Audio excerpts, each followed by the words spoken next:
And this is a very sad occasion for me, and an even worse one for my country.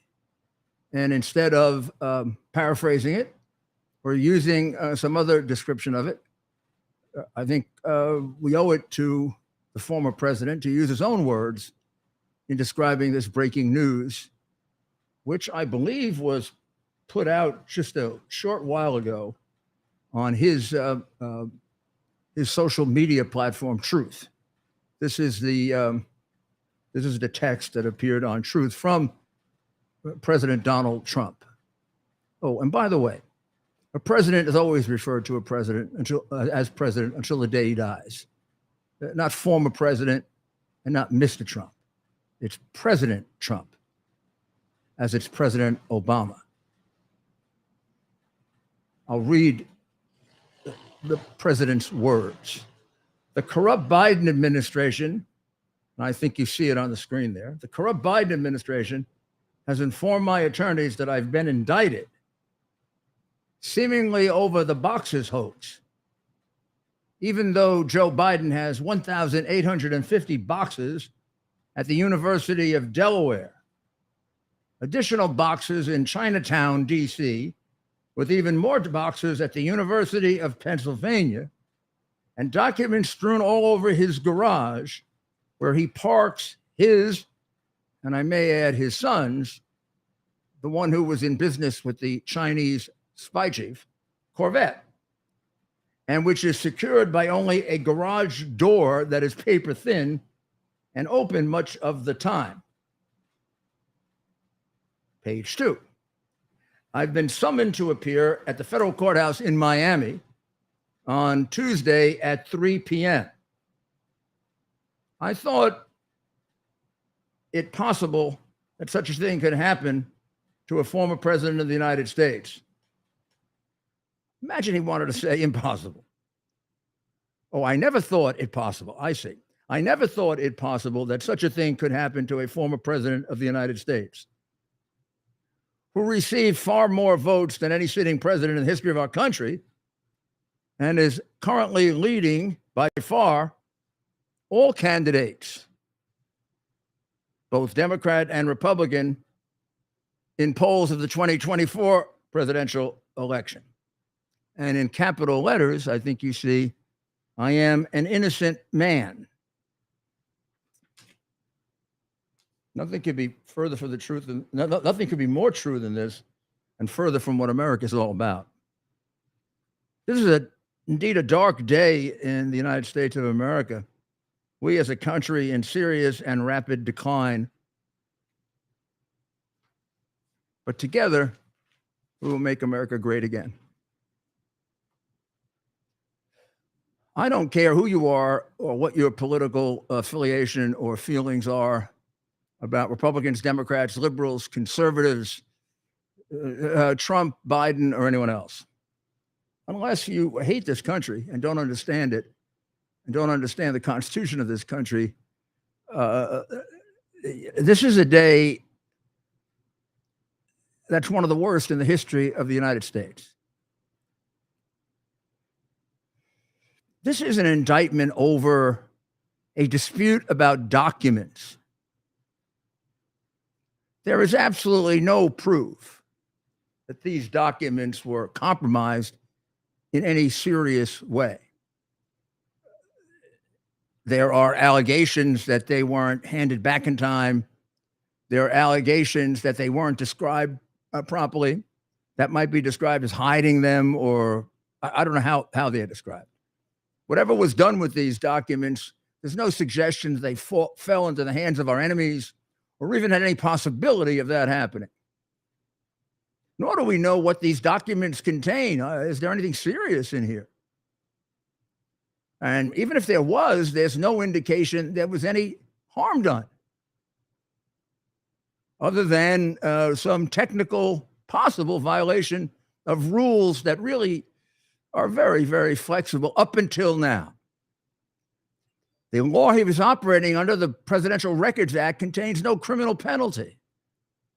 So you have to somehow make this into an obstruction when what he was doing is doing what was contemplated by the act, which is sorting through his papers to determine what's personal, what's not, about which there might be a dispute. And then the archivist, who is a tremendous enemy of the president and has already indicated that in many ways, makes the decision. And as I say, they were at Mar-a-Lago in a secure place, and there isn't the slightest suggestion that anyone who would bear ill to the United States had a chance to even get to see these documents. And that has been made into an indictment against a former president and the leading candidate for president of the United States now. And it's being done by the administration of the man who wants to run against him. That is almost a complete, perfect description of a banana republic or a fascist government. And when you consider the fact that this is not the first time they have attempted to frame Donald Trump, their audacity in doing this, their boldness in doing this, their knowledge that they will not be accountable for this distortion of our system of justice is breathtaking. So far, the Bidens have gotten away with some of the most serious crimes in the history of our government. Corruption at the highest levels of the United States and Ukraine. Multi-million dollars worth of business with one of our enemies, and then with another of our enemies, even more business. An outstanding memo from the FBI right now, in which a reliable informant of the FBI is recorded as having significant information and evidence of a specific $5 million bribe to Joe Biden when he was vice president to change policy. And I can tell you about the background of that, and I will. What I just described to you are crimes, alleged crimes. As a prosecutor of a great deal of experience, I can tell you these are overwhelming, overpowering cases with documents, tape recordings, texts, admissions, confessions, and witnesses that the FBI consistently has refused to interview. Or when they have, and they gave them incriminating information, just abandoned them completely, like Mr. Bobolinsky, for example, or like the chief accountant for Burisma, who alleges that she can identify the foreign bank accounts of the Biden crime family. The FBI didn't even deem it worth interviewing her, even though she requested placement in the witness protection program and alleged that there was danger to her life. The FBI left her stranded. They followed up on nothing. The memo and report we're talking about is already old, and nothing has been done with it. A report like this is acted on with expedition. A report from an FBI agent with a reliable source that says the vice president of the United States took a $5 million bribe, and you haven't even investigated it yet? You can't get your story straight as to what it's about? And you go ahead and indict a former president for a dispute over documents in which it doesn't matter. It just simply doesn't matter what happened with those documents because nothing bad happened. Now, we also look at Biden's documents. Probably many more, handled much more negligently. Sent to Chinatown put in an institute funded by China, and then again in another institute funded by China, put in a garage where a man would pass it every single day, who was completely owned by the spy apparatus of Red China, and a business partner, in his own words, of the spy chief of China, Hunter Biden. He passed those documents apparently every day right next to that Corvette. There's even a text in the hard drive that looks like a plagiarism of a government document sent by Hunter Biden. Not unusual for the Biden family, correct? And if this were the Trump family, I wouldn't be here at this late date talking about documents that were available in some cases that I know of for 4 years and 3 years and 2 years, and not even a subpoena, much less a search. No search. And they search Mar-a-Lago without allowing without allowing Trump's lawyers to accompany them or to take video. This is a corrupt upper echelon of the FBI, thoroughly. They've been caught lying time and time again, including about this memo. The first statement of that congenital liar and traitor, the head of the FBI, who concealed the hard drive all during the 2020 election and all during the impeachment. He covered it up like criminals cover up evidence of crimes. And he's the head of the FBI, recommended by none other than Chris Christie. Ray originally said there was no such FBI report. Then he said there was, but he couldn't show it to them.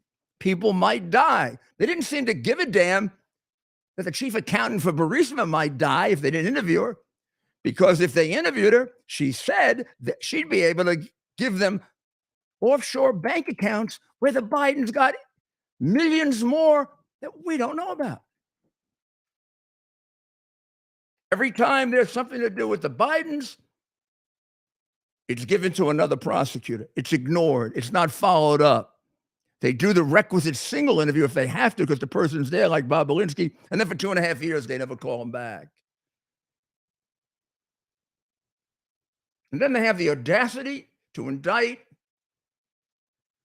Donald Trump for having a dispute with the archivist over documents that never left Mar-a-Lago, which is a secure facility, quite different than Chinatown, D.C., or the Institute owned or funded by the Chinese, or the Institute at Penn, also funded by the Red Chinese, or the Biden family, funded by the Red Chinese. You've seen the memo. I mean, it's not just Joe. Remember, Joe gets 50% of everything, according to Hunter Biden. All the bribe money over all the years. Hunter Biden sums it up for you beautifully on December 18th, 2018. I've been paying the expenses of this family for 30 years, and still Pop requires me to give him half my income. That's Hunter Biden. Bank accounts never seized. Records of homes purchased, never looked at. That's not a criminal cover-up by Ray? And they have the audacity to bring this indictment?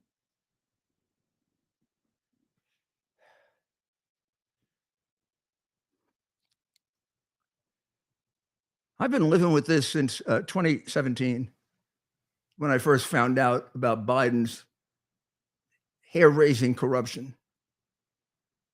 And as it unfolded, it got worse.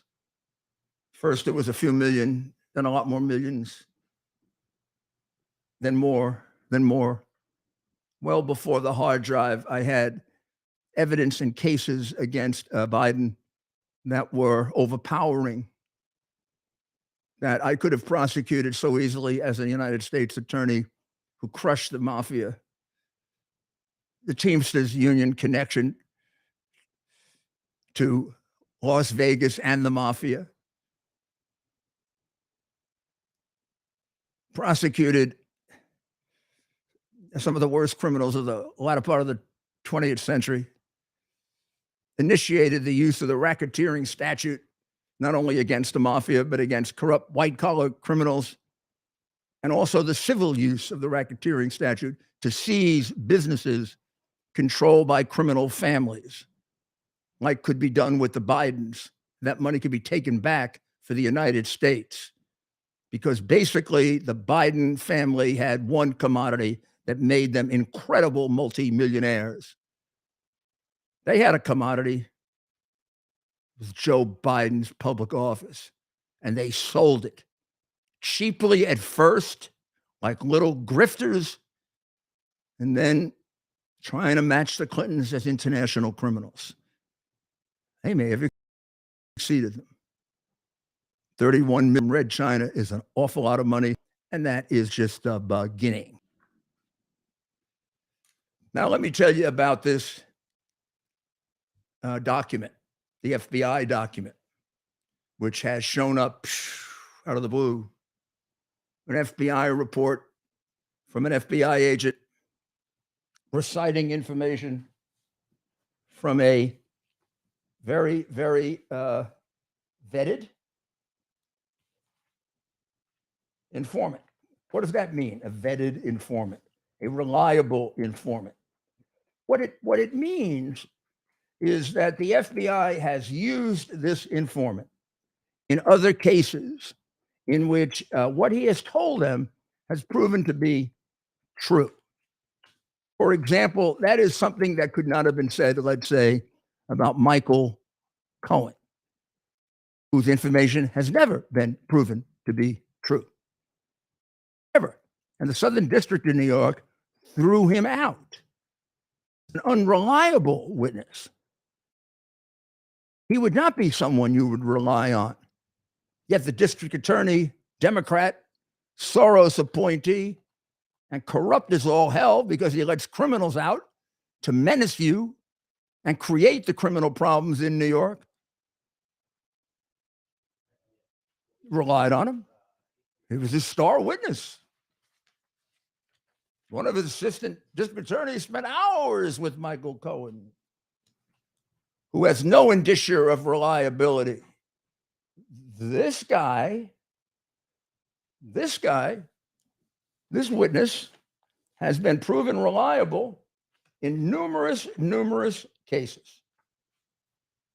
So that has a special report that's used by the FBI. And that special report was entered by probably an unknowing FBI agent. I'm trying to get the date of it here. I had it.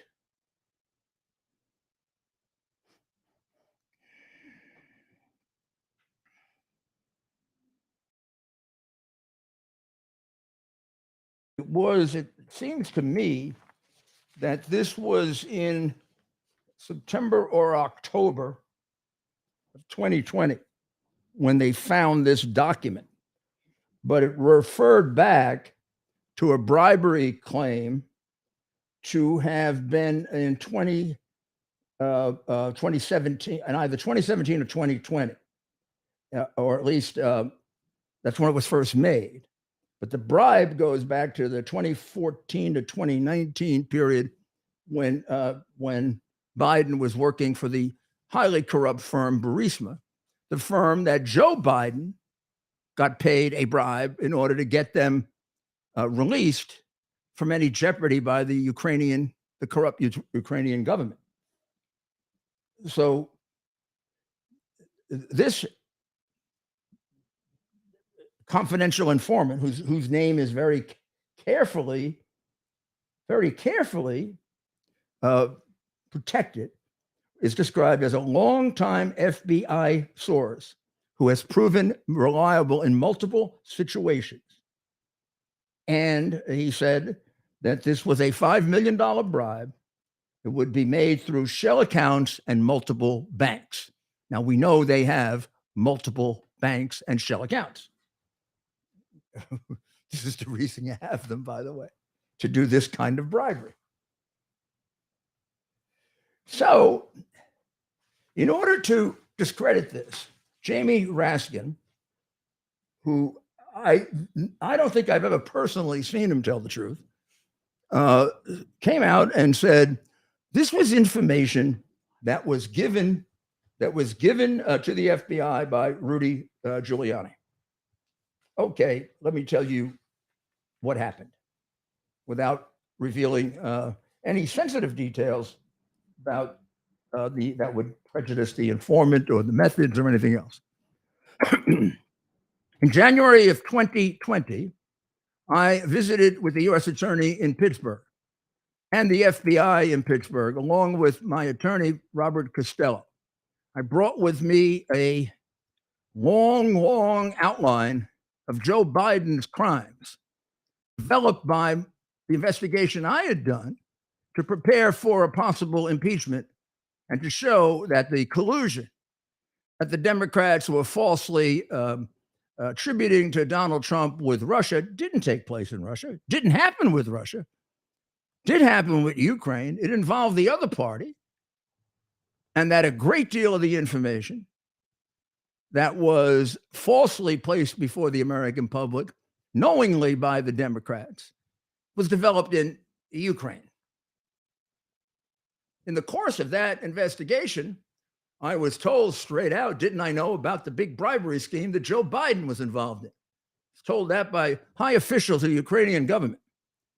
And then some of them have been trying to get this information to us for a year and have been blocked out by the Justice Department and specifically by the U.S. Attorney in the Southern District of New York, a gentleman named Berman, who I knew, who chased them out when they came in with allegations about possible Biden bribery. Boy, things never change, huh? Well, I began investigating both. And in the course of that, I discovered 30 or 40 incriminating documents, a straight out $14 million money laundering transaction involving Hunter Biden, Devin Archer, and Joe Biden on a document coming from the government of Latvia. I discovered eyewitnesses and direct witnesses and a tape recording and amassed quite a bit of evidence, not only about completely disproving that the Russian allegation had any substance at all, but showing a very strange thing, that what the Democrats claimed happened in Russia actually happened in Ukraine, and that Hillary Clinton paid for it, paid to create the false story. And you'll see that pattern throughout their criminality. They project the impeachment about the telephone call in which they said that President Trump offered a bribe to President Zelensky, which Zelensky said was perfectly normal. There was no bribe offered. That was a statement completely disproven, which the congenital liar Shifty Schiff told not only on the floor of Congress, where he can't be prosecuted, but on television, for which he should be prosecuted for, well, sedition, trying to remove a lawfully elected president by unlawful means, perjury, false and fraudulent statements, manufactured evidence, which he did with a whistleblower whose identity he would never reveal. Turns out the quid pro quo was done by Joe Biden when he told the president of Ukraine, you don't get your $1 billion unless you get rid of the prosecutor. Turns out that's the prosecutor who wanted to prosecute Burisma and his son. They didn't get prosecuted and the case got dropped. There's no question about that. So I gave all that information to them, a lot of documents. We were told that they would interview our witnesses. And there was one witness in particular that just had to be interviewed. And we'll take a short break for our commercial. And we'll be right back. And I'll tell you about that witness because it helps to tie everything together, and it shows you the length, the depth, and the frightening extent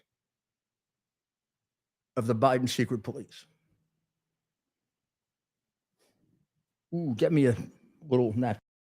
Faith and family, freedom and finance are four things that we would do anything to protect. I trust the team at Kirk Elliott, PhD, Private Advisors, with providing the advice and sound strategies to take advantage of the inflationary pressures, the high interest rates, and the international challenges we face today.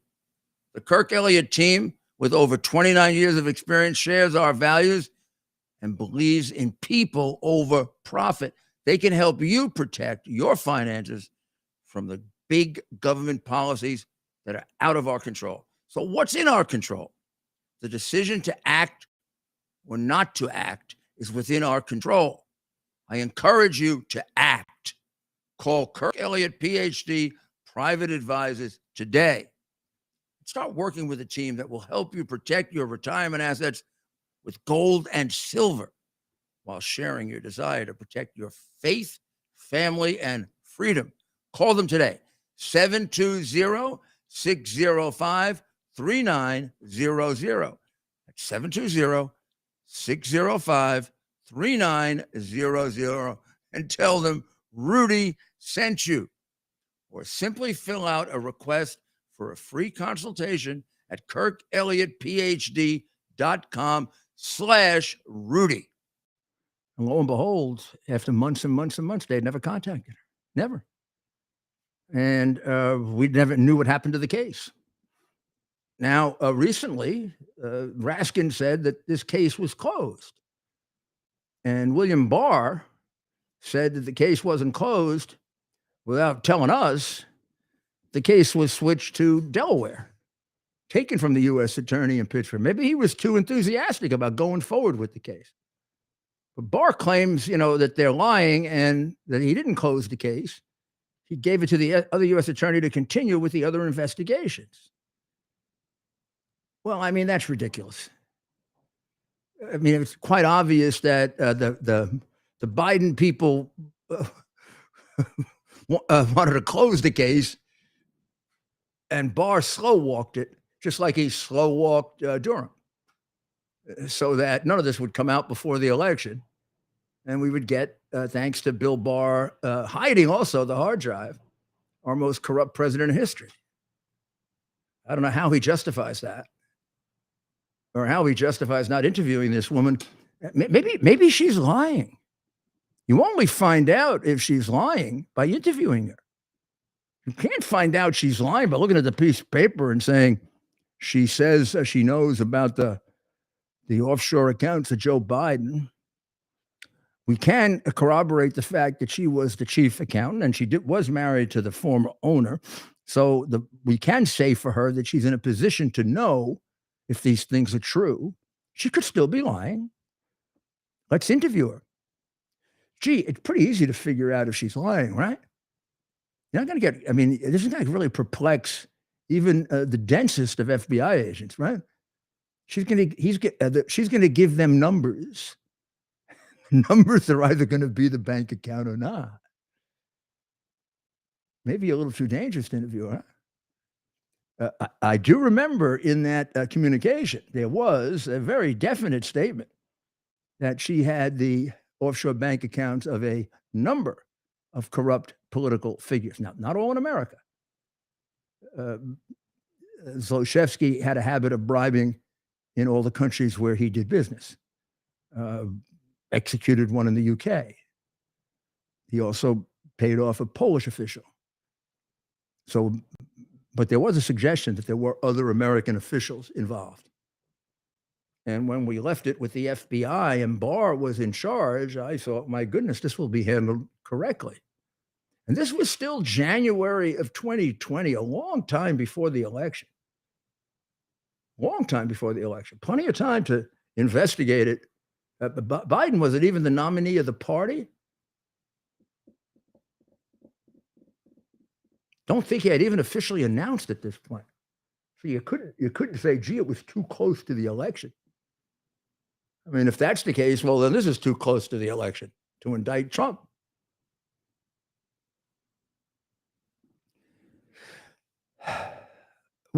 Is there anything else I can do, ladies and gentlemen, to convince you that we have a double standard in this country that is so bad, so corrupt, that it has destroyed our system of justice? And that those of us who look at us from around the world with a clear view now look down on our justice system, not up at it. Do you know that breaks my heart? Are we back with our audience? Oh yeah, we're back. It was good. Didn't want to interrupt. We're waiting for Kirk to call in, and we'll. Okay, well, you let me know, but I'll just complete this portion. So we left not only this information that I told you about the woman, that was the most dramatic information, and I'll have Bob on within the next day or two to tell you what he remembers of this, because he handled a good deal of this, and some of it then he continued to pester them about going forward, and was actually at various times rather sanguine that they were going to go forward, and then extraordinarily disappointed. Now, I have to add to you, this was all before we knew about the hard drive. Wouldn't have to have gone through this if they told me about the hard drive. All the hard drive did is prove everything I said was true, which is what happened here. When the FBI somehow back in way up, we go all the way to June. Why they take from January to June to follow up, and that people get killed in that period of time. People could get killed in that. I mean, they'd actually try to kill the prosecutor, Shokin, during that period of time. They poisoned him. And we said there was a possibility of trying to kill the woman. But somehow in June, obviously, an honest FBI agent comes across an informant and gets extraordinarily solid information that furthers the information we had given them, corroborates it. You know why? Because we were telling them the truth. Just like I was telling them the truth about the hard drive. Everything I gave them was truthful in the sense that it was truthfully said to me and given to me. I can't vouch for whether the witnesses told every single fact correctly, but this is what they said. And the thing about it isn't even so much they didn't prosecute. Of course, that is rather strange and ridiculous. They didn't bother to investigate. And they were investigating Trump on a thing they knew was false. To the day I die, I will not understand that. And I will not understand how our great system of justice accepts that, because it's no longer a great system of justice. It's a great system of justice in memory only. It's been trashed by these crooked Democrats, starting with the Clintons, and hopefully ending with the Bidens. Hopefully, God willing, that we can stay true to doing the right thing, no matter how much they indict us, no matter how much they persecute us, no matter how much they try to take away our profession, our living, harass our families. You know why? We're doing it for our families, because we want to pass on in America like the one passed on to us. All right. Yes. And Mayor, we want to bring on our friend, Kirk Elliott. Kirk is on the line now. Kirk, are you with us? Kirk?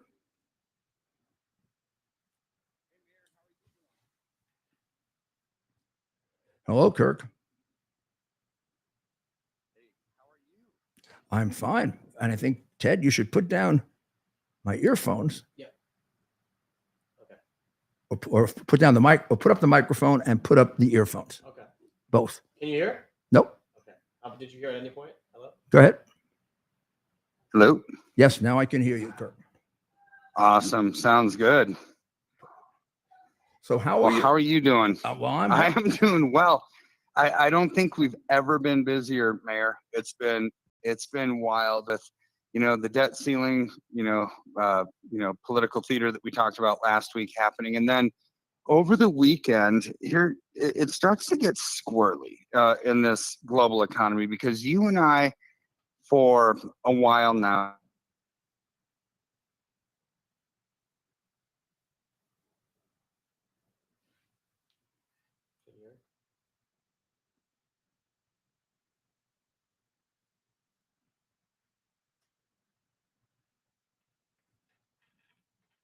Amplified, and was that whole concept and everything that we've talked about was put on steroids pretty much. So the IMF, the International Monetary Right. Fund, is currently gearing up to introduce their new global CBDC system called the UMU, which is also known as the Unicoin. So the Bank for International Settlements has been busy lately with multiple projects, and everybody listening can go to their website, the Bank of International Settlements.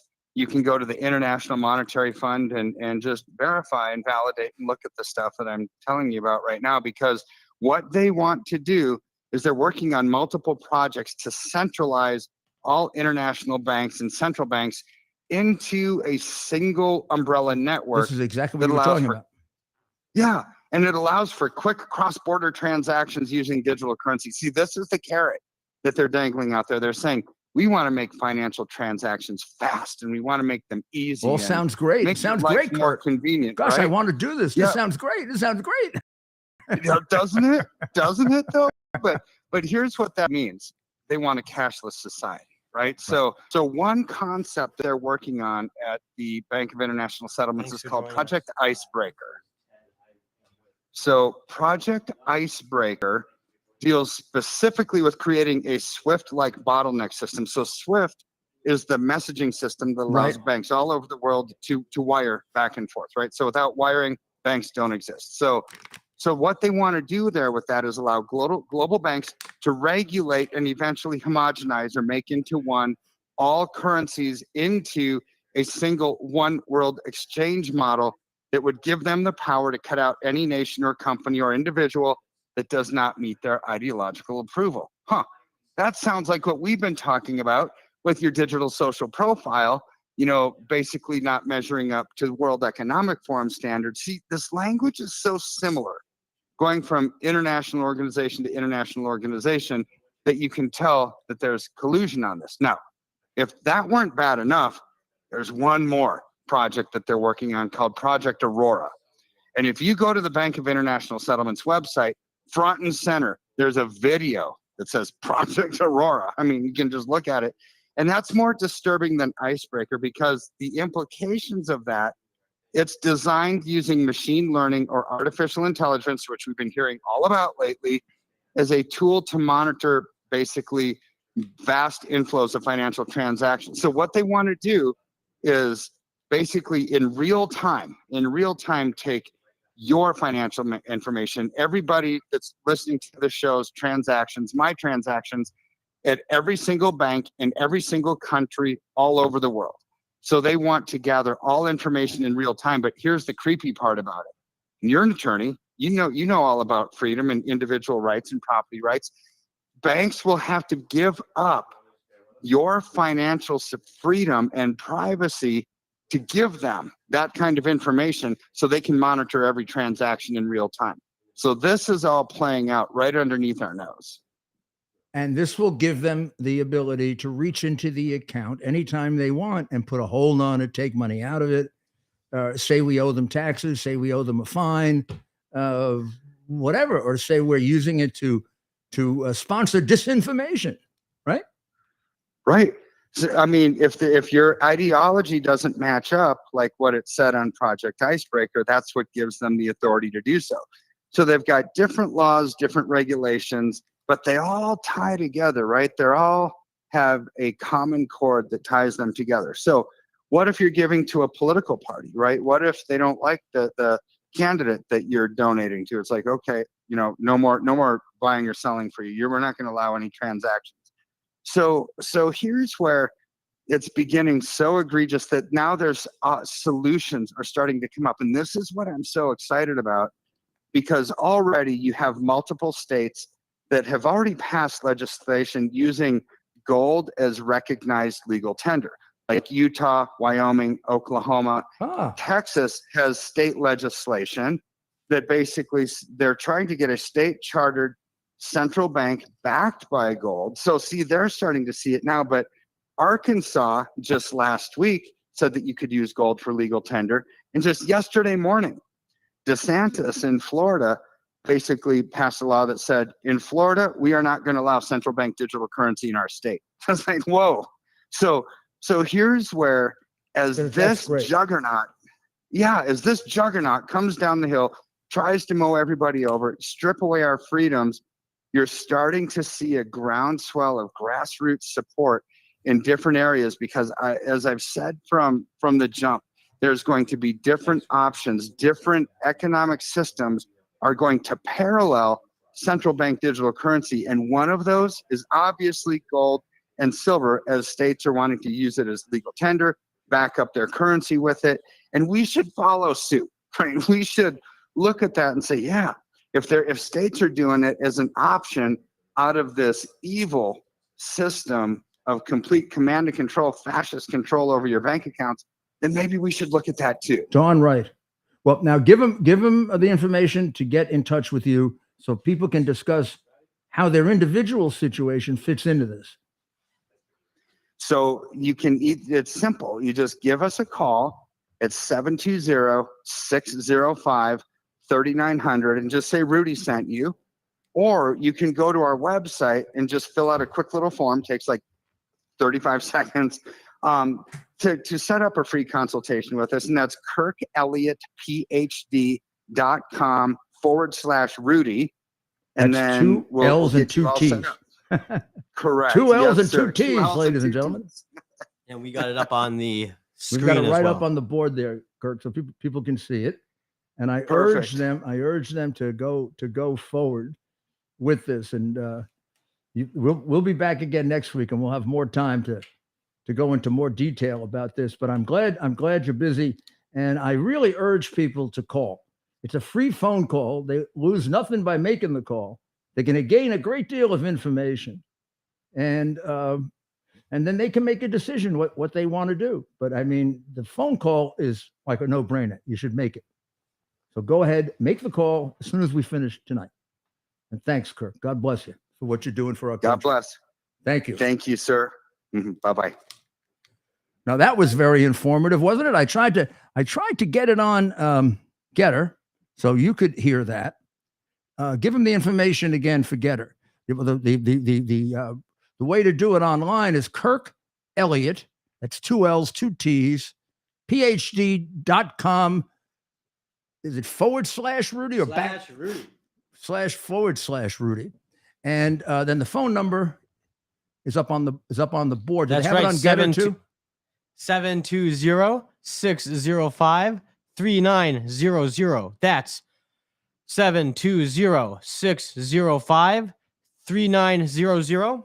Do you want to welcome back our Twitter Spaces audience, Mayor? Welcome back to Twitter Spaces audience, the Getter audience, the Twitter audience, the YouTube audience, the Facebook audience, the Rumble audience, and the Twitch audience. And pretty soon we're going to have an Instagram audience. That's right. That's right, Mayor. On a very busy Thursday evening, give us a call. Our number, of course, is up on the board right now. Give us a call. 1-646-573-5177. That's 1-646-573-5177. 646-573-5177. That's right, Mayor. So the end result is that this document that the Bureau doesn't want you to see corroborates, follows up on one piece of the accurate and incriminating information that I gave them. I can tell you from the hard drive follows up on all of it. We're discussing the tip of the iceberg when we discussed a $5 million bribe in this verified FBI report. Yeah, a lot more money than $5 million to the Bidens. They're getting away with it scot-free, and Trump is being indicted for a document dispute. Whether you like him or you don't like him, when this happens, country goes to hell, which is about where we are right now. Well, let's say a few things about this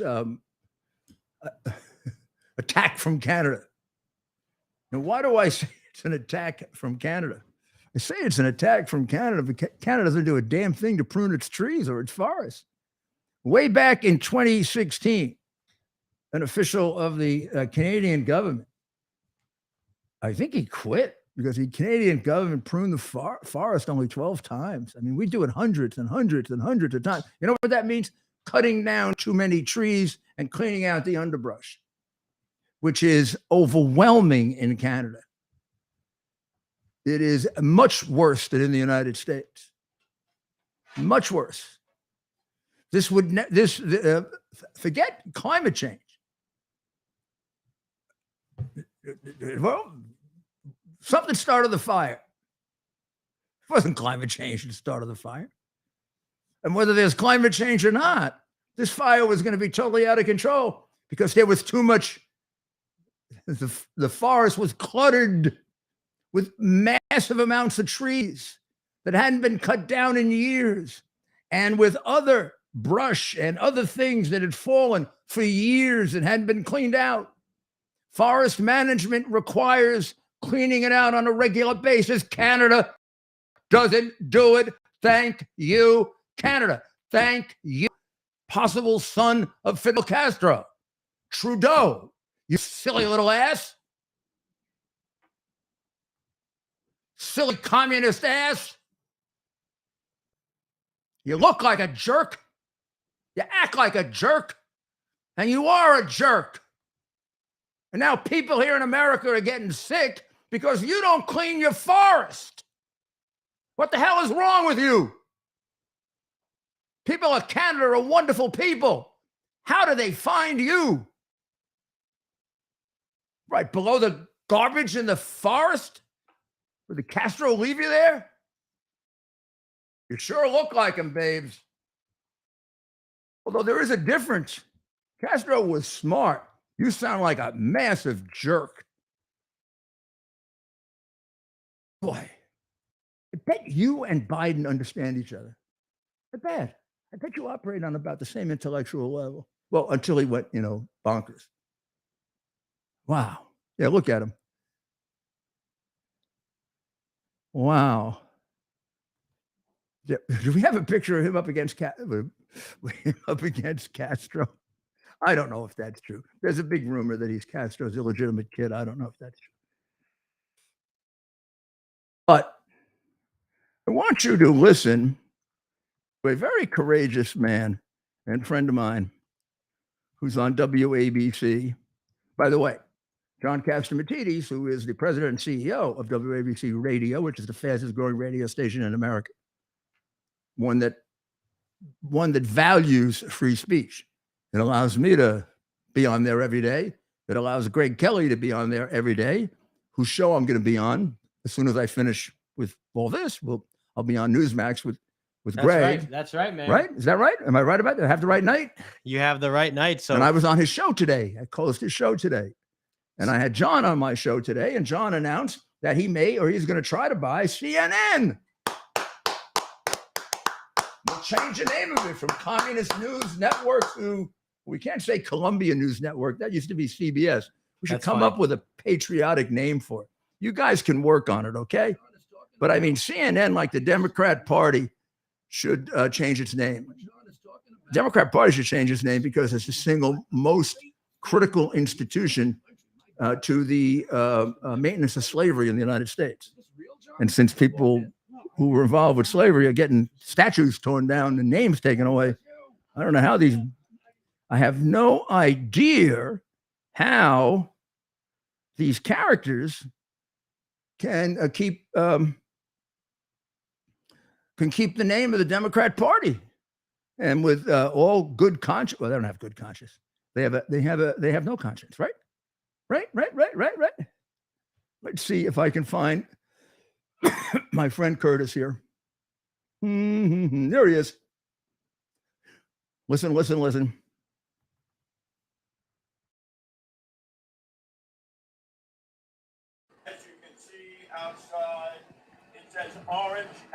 Rosenberg and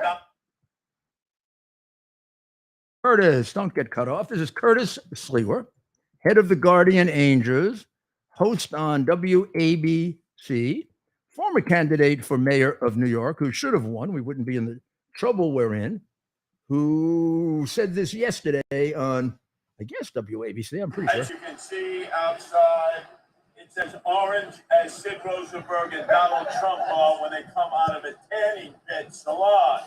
But this is revenge from Canada. Wildfires, first in the maritime provinces, now in Quebec, coming down the northeast corridor. They're upset. They've always lived in the shadow of the United States. And remember, we even made a movie, Canadian Bacon, where we invaded them and made them into the 51st state. And then, actually, the Canada goose, the Canadian geese who poop all over us, that is a nemesis. But this is the worst yet. Poisoned air dropping on New York and the Northeast corridor. American technology will save the day. Look at all these air fresheners. Trudeau Jr., RCMP, Royal Canadian Mounted Police, Dudley Do-Right, and his favorite Steve now. You will not overcome American technology. You may try to poison us with your air from Quebec and the maritime provinces, but we will persevere. In fact, I will be the boy in the bubble. You will not take us down. We are the USA, USA, USA, USA, USA. I hope you realize that was somewhat humorous. I was being serious about they're not pruning their forests, which they don't do to the point of gross negligence. And that is inexcusable. I mean, I don't know. I guess we can't sue them because they're a sovereign nation. But I mean, if they were a company or something, we should sue them because whatever. I mean, obviously, well, not. I mean, I don't think they set the fires, but obviously, fires happen all the time in forests, and depending on how you maintain your forest, you're going to keep it under control or not. And this constant rush to climate change is really, really kind of crazy because the maintenance of the forest is much more important than climate change.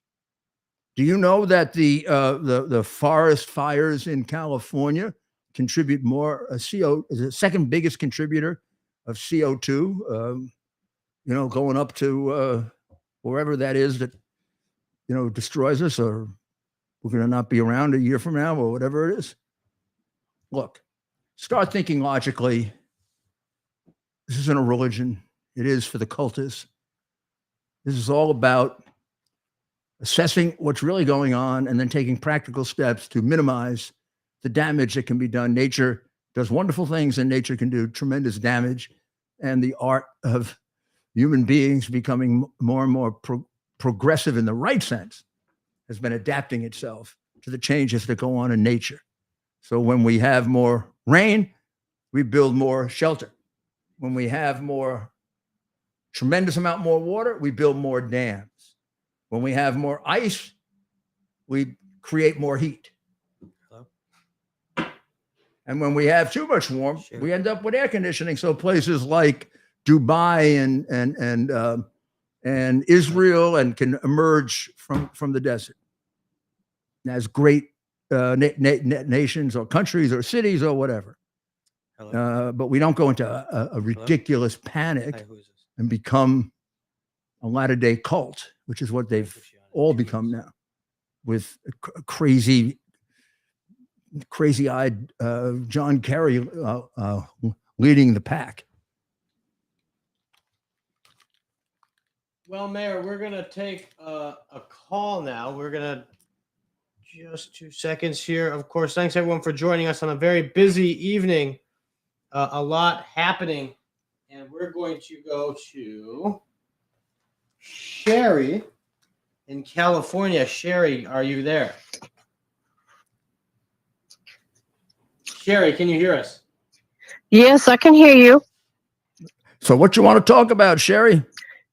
I want to talk about the Constitution in New California state. And we have identified, Paul Preston has identified like 17 states that need to follow the West Virginia model, just as what we're doing. And New York is one of those states, because you mentioned a few weeks ago that there was like 5 states that are very bad financially off, and New York was one of them. And we have an individual. Yeah, so we have an individual on our weekly calls, Zoom calls on Sundays and Wednesday evenings at 7 p.m. Pacific. His name is Walter, and he's forming a new New York. He's So I separating. just want. He's separating what, the southern part and the northern part of New York. Is that the idea? I would imagine that. I think I can't remember what sections. He hasn't really talked about it in our Zoom calls, because Well, why don't you tell him to I call know me? that. I'd love to have him describe it. I mean, I'm not going to say I support it, but I'd like to hear it, and I allow all viewpoints to be expressed, and we can debate it. And what about California? How would you divide California? Because you sort of have. I mean, obviously it's overwhelmingly Democrat, but you also have very large Republican areas, like particularly the agricultural area. Yeah, exactly. So it's like, well, because we discovered that California has 2 constitutions.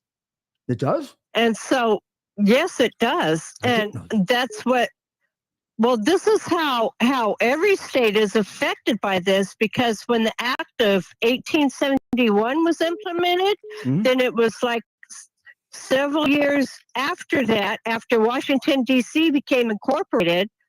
Well, then they were under the same act that brought in the Vatican and the Crown. Right. Right. And so in 1789, don't tell they me. incorporated California. Oh my God. And so we have our 1850 Constitution, which was ratified by Congress, with God compacted into our Constitution. Well, I tell you, Sherry, I don't know if I would like to have you have Walter call me and explain to me about the suggested division in New York and California. But I wouldn't get this around too much, because if Newsom hears this, it may be that California was never legitimately entered into the Union, and he may declare a monarchy because he acts like a dictator. It seems like he'd be extraordinarily comfortable with like robes on and a crown and just kind of bossing everybody around and telling them what to do, and all of which would be totally irrational. I think he wants to put DeSantis in prison now. Yeah. He wants to put DeSantis in prison for kidnapping migrants and sending them to a sanctuary city called Martha's Vineyard.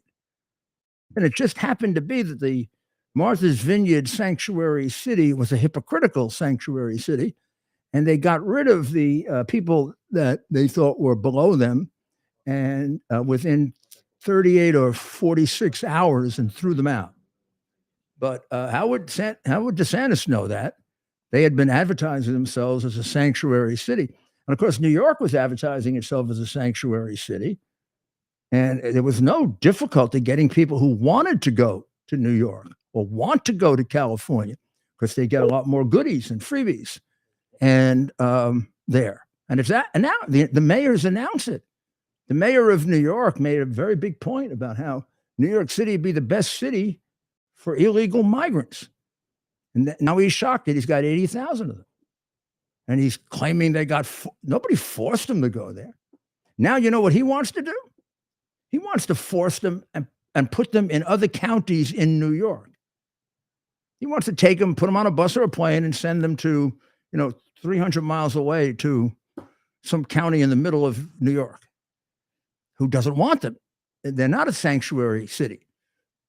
They're not a sanctuary county. It would seem to me that's kind of ridiculous. I mean, you invited these people to your house, and now you want to send them 100, 200, 300, 400 miles away to a house that hasn't invited them, and just push them in the door and say you have no right to refuse them, even though they're illegal, never vetted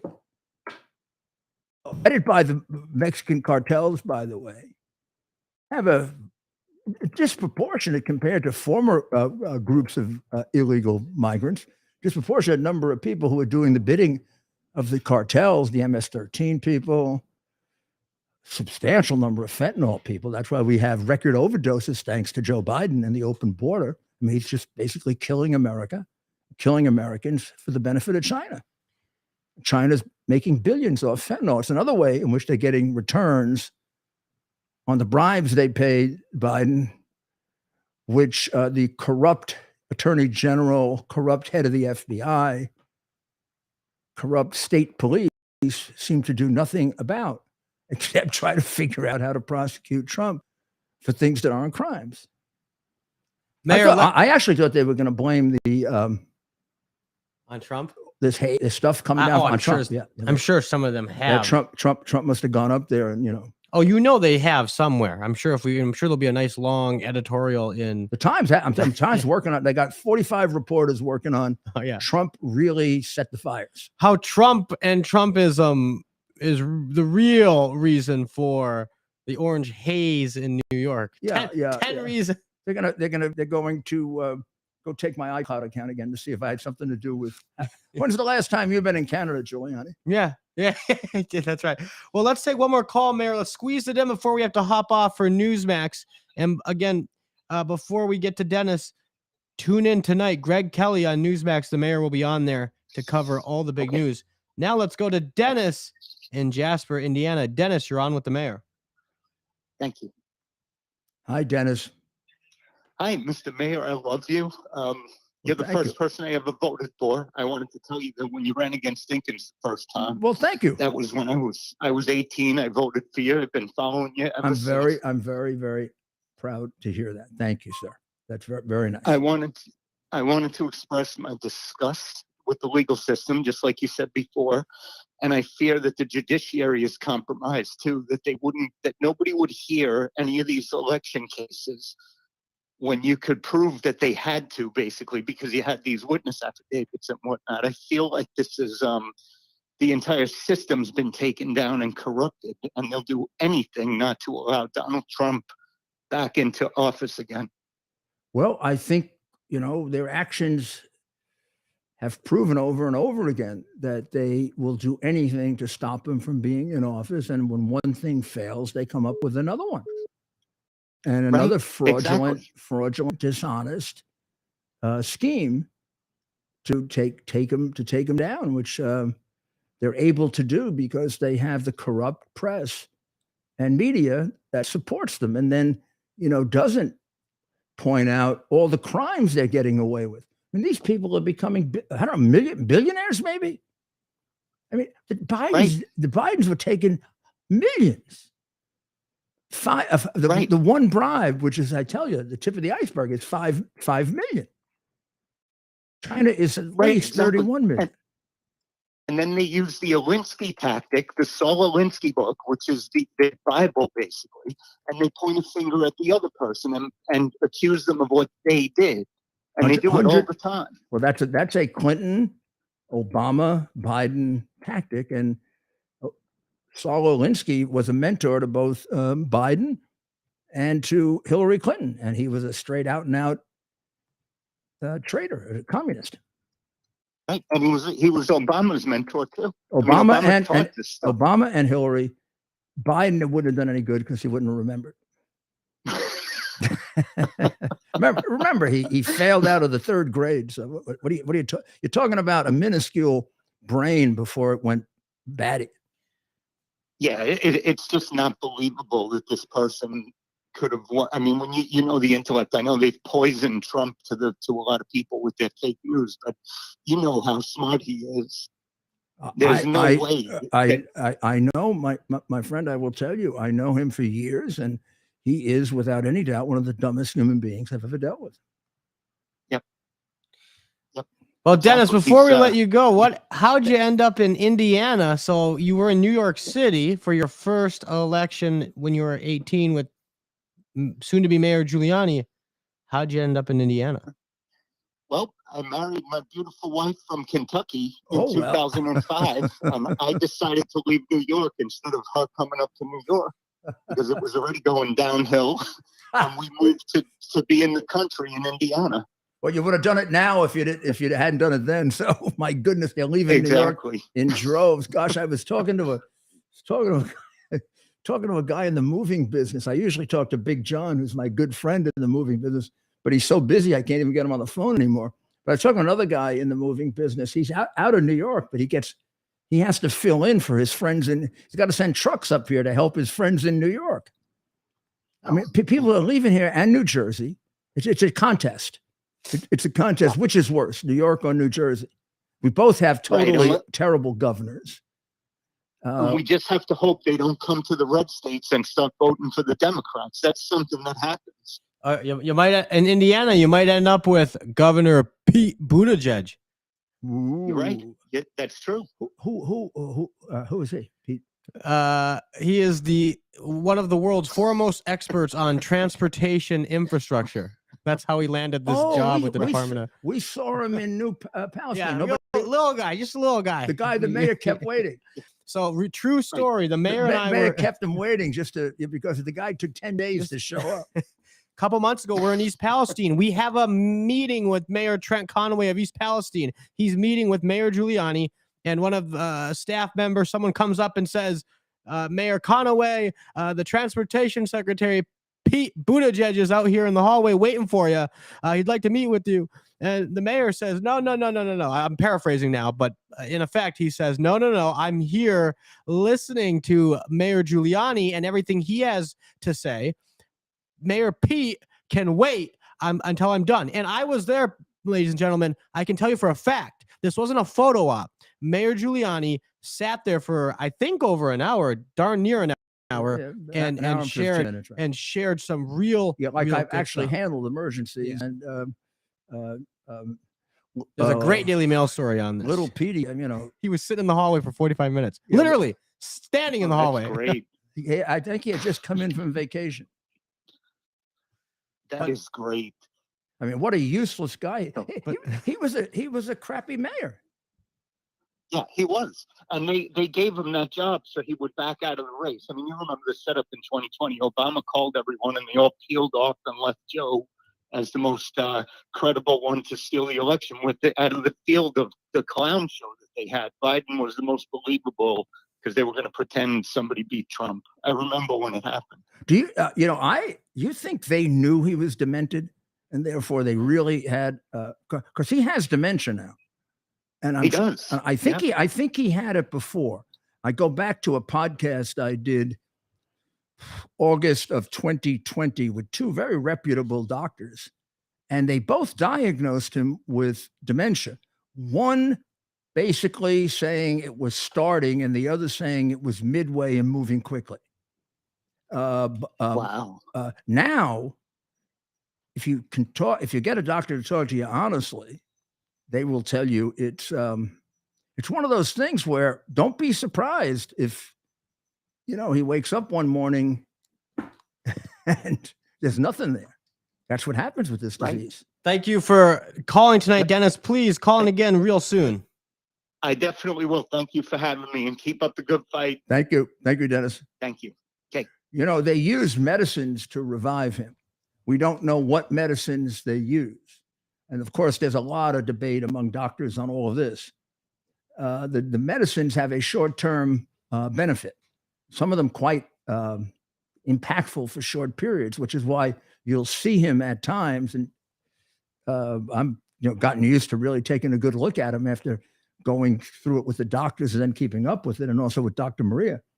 And some of the medications are good, but some of them also have side effects. They have trade-offs, like they work for a short period, but then they accelerate the deterioration. So I'm sure he's getting the right ones. None of them will cure him.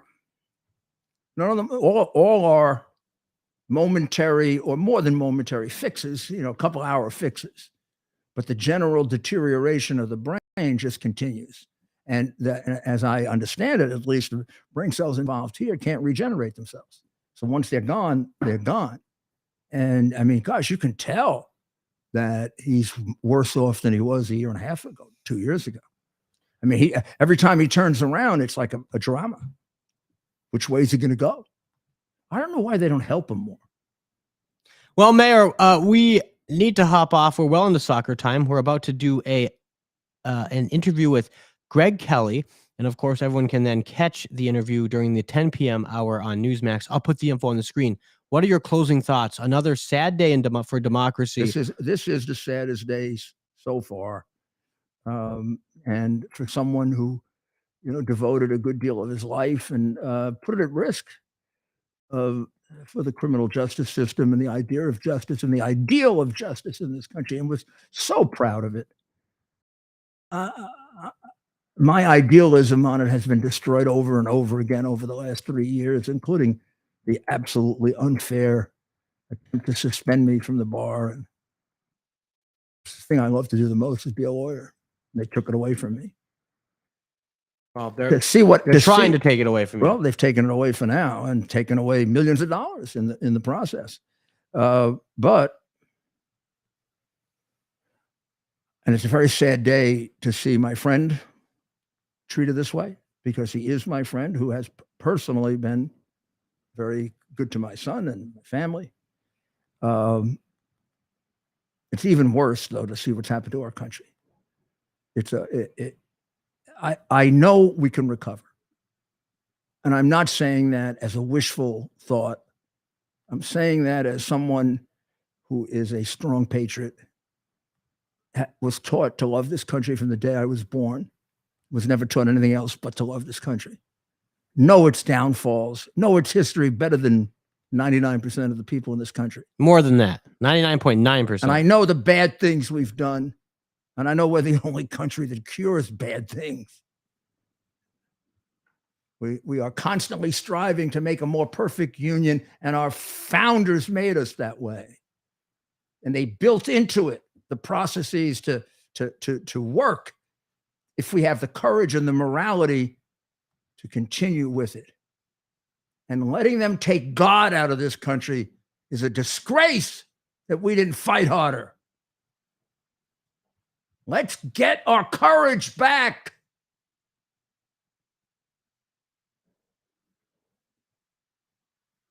God bless America.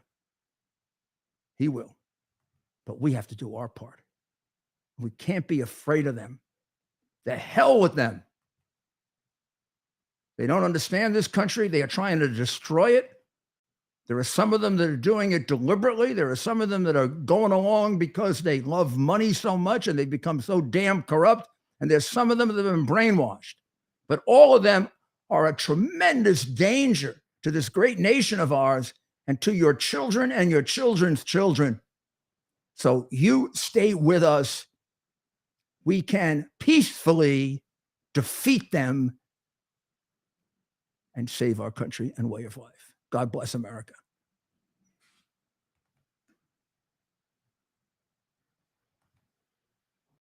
Our purpose to bring to bear the principle of common sense and rational discussion to the issues of our day. America was created at a time of great turmoil, tremendous disagreements, anger, hatred. There was a book written in 1776 that guided much of the discipline of thinking that brought to us the discovery of our freedoms, of our God-given freedoms. It was Thomas Paine's Common Sense, written in 1776, one of the first American bestsellers, in which Thomas Paine explained, by rational principles, the reason why these small colonies felt the necessity to separate from the Kingdom of Great Britain and the King of England. He explained their inherent desire for liberty, for freedom, freedom of religion, freedom of speech, the ability to select the people who govern them. And he explained it in ways that were understandable to all the people, not just the elite. Because the desire for freedom is universal. The desire for freedom adheres in the human mind, and it is part of the human soul. This is exactly the time we should consult our history. Look at what we've done in the past and see if we can't use it to help us now. We understand that our founders created the greatest country in the history of the world, the greatest democracy, the freest country, a country that has taken more people out of poverty than any country ever. All of us are so fortunate to be Americans. But a great deal of the reason for America's constant ability to self-improve is because we're able to reason, we're able to talk, we're able to analyze. We are able to apply our God-given common